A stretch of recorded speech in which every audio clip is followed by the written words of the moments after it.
Right, so here I am coming back from school and trying to think up some video ideas and what I might be able to do next for my next video. And I'm just feeling more and more uninspired because of school, because of homework, and because of all the kind of stress and things that do come with all of that. And so what I decided in the end was, why not just make a video straight up on school and talk about what my opinions are on it and how I really do feel about it. For me, school has definitely been a kind of blockage mentally for what it is I want to be doing in my life. And I know you should always kind of have, or at least it's thrown around in the media, that you should have that no excuses mentality and always keep pushing. But there are always things that can come in that can inhibit and that can slow down your process of doing something else. And for me, that's something that does inhibit what I'm trying to focus on is school, and mainly the system around which it is based. So I am 16 years old, nearly 17, and I have actually chosen to go ahead with these last 2 years of education in the UK, and I can go into another video maybe later on about why I did make that choice, because in the UK at 16 you do have the choice whether to go to college, do an apprenticeship, stay at your school, to go do A-levels, to do something else, online A-levels for example, and these are all very viable options, but I did definitely choose to stay at my own school. And yes, I'm going to have to live with that decision, but there is a very logical reason behind why I made that choice. But it is definitely having a drawback on my creativity in certain aspects, I feel. I mean, this is me personally, it's different for everyone. And so for me, it definitely does do that, but I'm going to go ahead and just push through it, get through it, because I have made the choice. And once you've made a choice, you have to live with it and you're going to learn from it. So I'm going to make sure I'm just going to use these 2 years and try and get what I can out of them. But this video is basically kind of me just letting out a few of the kind of issues that I do have with the school system. And sorry here, just before I get onto that, just another little message. I want to make clear that I am not going against education as a whole. I really believe that there are definitely not enough people in the world that have access to it, and that even the people who do have access to it, it is not always of the best quality, and it's not always an easy thing for them to be able to do, and it can be very expensive in certain areas.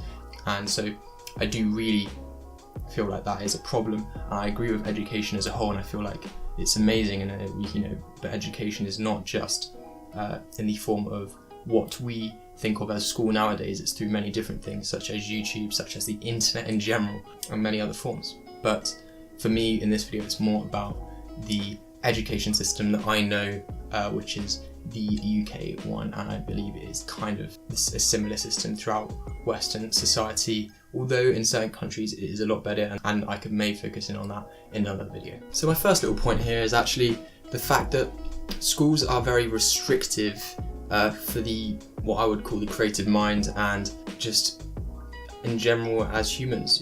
We are told to sit in rows, we're told to put your hand up when you speak, we're told if you speak too loud that's a bad thing, if you talk a lot that's a bad thing. You are told to basically do what everyone else is doing and follow what are kind of in a way commands. We are almost subconsciously brought up being tuned into the ideology of just being a factory worker basically, and being the same as everyone else, and that is good.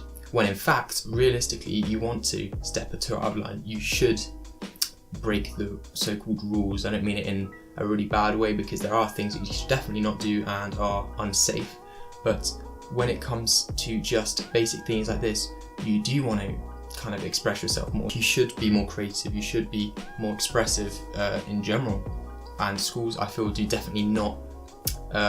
In some ways they may help that, maybe in art class, but in general they do not let that part of you thrive, and I feel like that is especially where the world is going today, and creative minds are the ones that do become a lot more successful in most areas nowadays, and that is what we need, and schools are really not focusing in on that aspect of humans.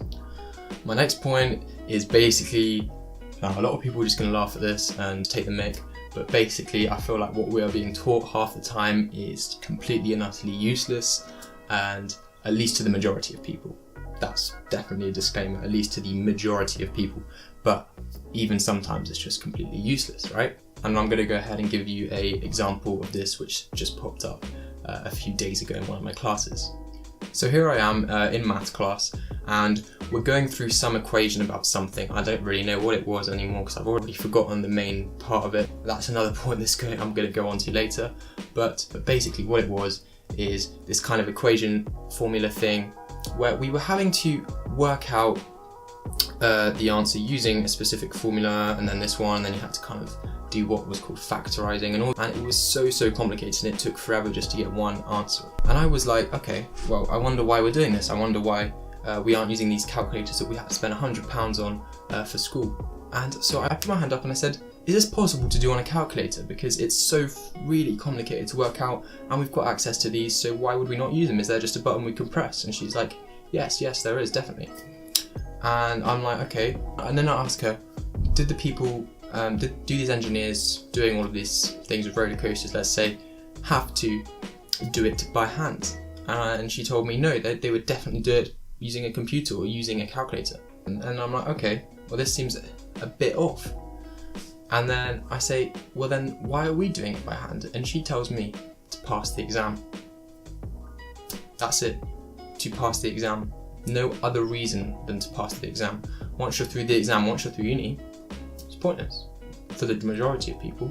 And even then, you just use a calculator if you were doing that job, which is already very low chance that is what you're going to do. So it proves how very useless a lot of what things we are doing nowadays, and how back in the day when calculators were not so advanced, that would have definitely made sense to do it by hand. But nowadays, the way things are taught should be very different, and we should be able to do many different things, and things should be very different. And so basically all it is so that you have enough points from your school, whatever it is, the mark you need to get into uni. And then it even proves in a way that to get into uni, all you need to do is stuff that may not even relate completely to what it is you're going to do in the future. This is just one point, but there are many other examples of this, and I'm sure you could find some in your daily life. Now, following on from that, my next point is actually that I personally believe that our exams and the exam system is extremely flawed. Very flawed. And the main reason behind that, and the main ideology I believe behind that, is that they are based on memorization and not what you learn. So it's not based on whether you're good at learning, but it's actually based on what you can memorize. You need to be good at memorizing, or at least attempt to be good at even short-term memorizing. Now, the way exams just work in general is extremely flawed, because you go into a room, you don't have access to any of your notes, which already makes no sense, because in real life you're not going to be stuck in a perfectly controlled environment. You're going to have access to anything you've ever done before. Unless you are deserted in the middle of a forest trying to work out some chemistry equation, which realistically is not going to happen, okay? You're going to be in a lab with access to the internet, which I'll get onto later, and to all of your notes and everything you've done before.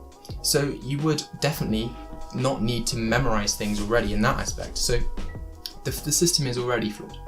So you have to go ahead, you're going to memorize all these notes, these revision so-called notes for a subject that you've apparently learned, and you've got to go in and just kind of spit it all out. So you take it all in very quickly and you spit it all out in the exam.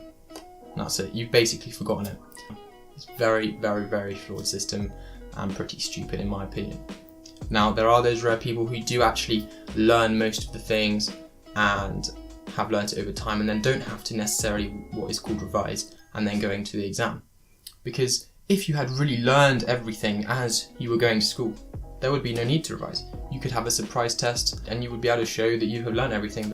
And so this system is just not correct, in my opinion.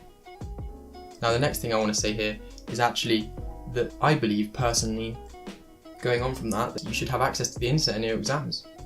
It just should be like that, because nowadays you always have access to the internet. Again, I can go back to my old example. You're not going to be locked in the middle of a forest. It's very unlikely, at least, and that you're going to have to show that you could memorize some maths equation or something. No, we should have access to the internet. And for example, in an English exam, instead of having to memorize a book, which is already so stupid because it makes absolutely no sense as to why you should have to memorize a book. Firstly, we should be able to take the book into the exam, because if you're going to write about a book, you're going to write an essay. I think that's a perfectly fine thing to do, and that is a smart way of getting better at English. But we should be in the exam allowed to have the book next to us and work with it. Sorry, I'm going off topic here. If we were just to have the internet, then we would have access to everything there is there, which is almost endless, but we would learn very well how to use it. And in daily life, in pretty much every job, you need to know how to use the internet very well nowadays, and the better you can use it, often the better you can be at many jobs. Not all, but most. And so if we were to go into an English exam, let's say, and have access to the internet, we could go and research topics, we could put them down, and it would show how good you are and actually finding knowledge, researching and using it instead of just memorizing. Now, just going to stop there, and that just definitely does prove in many ways why the exam system is kind of flawed. There are more points for that exam system and many other points about school that I don't really have time in this video, but I'll go ahead and talk about them in another video some other time. If you guys would like to see that, go ahead and comment down in the description that you guys would like to see that. So to conclude, this system is definitely very overrated and has many flaws and should definitely be revised, and I feel like in some ways it is extremely, not criminal, but very unjust for the people of today that are growing and coming into this new society that is not always understood by the older generations. But for now, it's a system that is not always very easy to escape, especially at certain ages, and to get out of. And so it is definitely also not very easy to realise that there are many other options out there for education, and I could go into them in another video if you guys would like. So that's another thing, go ahead and say it in the description if you guys would like to see that. So I'm going to end it there. I know this was a slightly longer video again, but I really needed to get those points out, and I have so much more I can say about school. I could go on for ages about my opinions on it. So here we are. Thanks a lot for watching, and make sure just wait for the next screen to pop up right here. Go ahead and follow my Twitter. Would love if you guys could go ahead and do that. Check out my Instagram as well, and also go ahead and subscribe. That would be awesome if you guys would do that. So see you guys in the next video. Hope you have a good one.